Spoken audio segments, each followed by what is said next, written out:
यह घटना सन 1958 में घटित हुई थी। उस समय में चिकित्सा सुविधा बहुत ही कमजोर हुआ करती थी। यूपी के मुजफ्फरनगर के रसूलपुर गांव में एक चौधरी गिरधर सिंह नाम का एक आदमी रहा करता था। उसके एक 3 साल का बच्चा था। उसे चेचक हो गया और काफी इलाज करने के बाद भी वो जिंदा नहीं बच सका। रात में उसकी मौत होने से सुबह उसके अंतिम संस्कार करने का निर्णय किया। उसी रात को मुजफ्फरनगर के एक दूसरे गांव में शोभाराम नाम के एक आदमी की बैलगाड़ी के पहिए के नीचे आ जाने से मौत हो गई। उसको अस्पताल ले जाते वक्त रास्ते में ही उसकी मौत हो गई।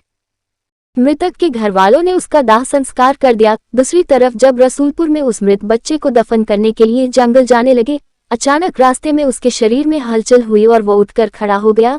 लोग ये देखकर दंग रह गए, लेकिन बाद में उसको जिंदा देखकर सभी खुश हो गए। लेकिन लोगों को ये पता नहीं था कि उस बच्चे के शरीर को किसी और की आत्मा ने जकड़ रखा था। उस 3 साल के बच्चे में 23 साल के शोभाराम की आत्मा घुस चुकी थी। वो अलग जगह पर आकर बहुत परेशान हो रहा था और खाना खाने से मना कर रहा था, लेकिन बड़ी मुश्किल से समझाकर उसको खाने के लिए राजी किया। एक दिन वो बच्चा अपनी माँ के साथ उसके ननिहाल जा रहा था कि अचानक रास्ते में वो जगह आई जहाँ शोभाराम की मौत हुई थी।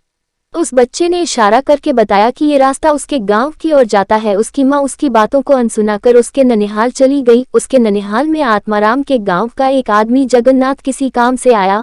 आत्माराम की आत्मा ने उसको पहचान कर उसे आवाज लगाई। जगन्नाथ को बच्चे के मुंह से अपना नाम सुनकर अचंभा हुआ। जगन्नाथ के पूछने पर उस बच्चे ने उसका पूरा इतिहास बता दिया और बोला कि मेरी मौत से पहले ही तुम लोगों ने मुझे जला दिया, और इस बच्चे के खाली शरीर को देखकर इसमें रहने लग गया। जब जगन्नाथ ने ये बात अपने गांव में बताई तो उसके पूरे परिवार के आत्माराम से मिलने चल दिए। उस बच्चे ने सबको पहचान लिया और वो उनके साथ उसके गाँव चल दिया और उसने वापस रसूलपुर आने से मना कर दिया, लेकिन लोगों के समझाने पर मान गया। इस तरह वो 2 परिवारों को साथ लेकर चलता रहा। इस कहानी से हमें ये पता चलता कि यदि कम उम्र में किसी की मौत हो जाती है तो वो अपनी अधूरी इच्छाओं को पूरा करने के लिए किसी के शरीर को इसका जरिया बना सकती है। दोस्तों, मैं आपको बताना चाहता हूँ कि ये तो केवल कहानी है, लेकिन हकीकत में ऐसे कुछ मामले होते हैं जिनको कोई पहचान नहीं पाता है। इस कहानी में आपको थोड़ी सी भी सच्चाई लगे तो कमेंट के जरिए अपना विचार लिखना ना भूले।